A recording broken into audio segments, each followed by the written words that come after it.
இன்றைக்கி நம்ம சேனலில் என்ன ரெசிபி பார்க்க போகிறோன்னா ஒரு சூப்பரான நண்டு கிரேவி தான் பார்க்க போகிறோம். இது கிரேவின்னு சொல்ல முடியாது, இது ஒரு ட்ரை ரோஸ்ட் மாதிரி இருக்கும்.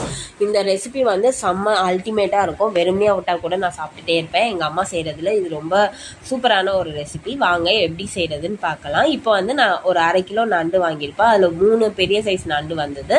அதுக்கு தேவையான மசாலா பார்த்திங்கன்னா வந்து ஒரு 10 to 12 சின்ன வெங்காயம் எடுத்திருப்பாங்க.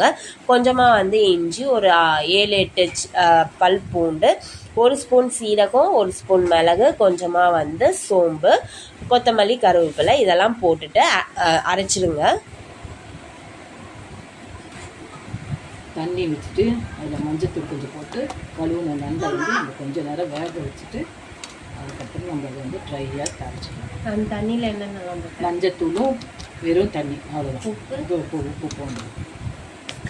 கொஞ்சம் நேரம் வேக. இப்போ வந்து ஒரு 10 மினிட்ஸ் விட்டிங்கன்னா வந்து நண்டு நல்லா வெந்துடும்.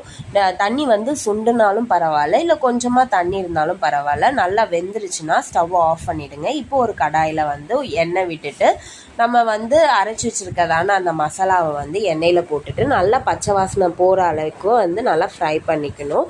அப்போது அதுக்கப்புறம் வந்து நம்ம வேக வச்சுருக்கதான அந்த நண்டையும் இதுக்குள்ளே ஆட் பண்ணிவிட்டு நல்லா அந்த நண்டில் வந்து அந்த மசாலா வந்து இறங்கணும். அந்த அளவுக்கு நல்லா வந்து நம்ம பரட்டிகிட்டே இருக்கணும். இப்போ வந்து கொஞ்சமாக மஞ்சத்தூள் ஆட் பண்ணிக்கோங்க. வேக வைக்கும் போது மஞ்சத்தூள் ஆட் பண்ணியிருக்கோம், ஆனால் இப்போயும் கொஞ்சம் மஞ்சத்தூள் ஆட் பண்ணிவிட்டு மிளகாய்த்தூள், தனியாத்தூள் வந்து ஆட் பண்ணிக்கோங்க. எங்கள் அம்மா வந்து வேக வைக்கும் போது கொஞ்சம் மிளகாய்த்தூள் ஆட் பண்ணியிருக்காங்க போல்.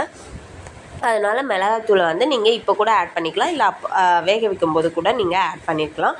தேவையான அளவு மிளகாத்தூள் கொஞ்சமாக ஆட் பண்ணிவிட்டு ரெட் சில்லி பவுடர் இருக்கும்ல, காஷ்மீரி ரெட் சில்லி பவுடர், அது கலருக்காக கொஞ்சமாக ஆட் பண்ணியிருக்காங்க. தனியாத்தூள் ஆட் பண்ணியிருக்காங்க. இது ஒரு 10 மினிட்ஸ் வந்து நல்லா ஃப்ரை பண்ணி எடுத்திங்கன்னு வச்சுக்கோங்களேன், செம்மையாக இருக்குங்க.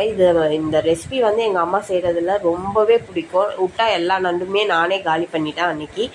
அந்த அளவுக்கு வந்து டேஸ்ட் வந்து அல்டிமேட்டாக இருக்கும். மறக்காமல் உங்கள் வீட்டில் ட்ரை பண்ணிட்டு பார்த்துட்டு கமெண்ட் பாக்ஸில் கமெண்ட் பண்ணுங்கள்.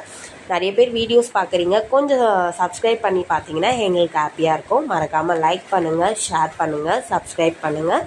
நெக்ஸ்ட் வீடியோவில் பார்க்கலாம். பாய்.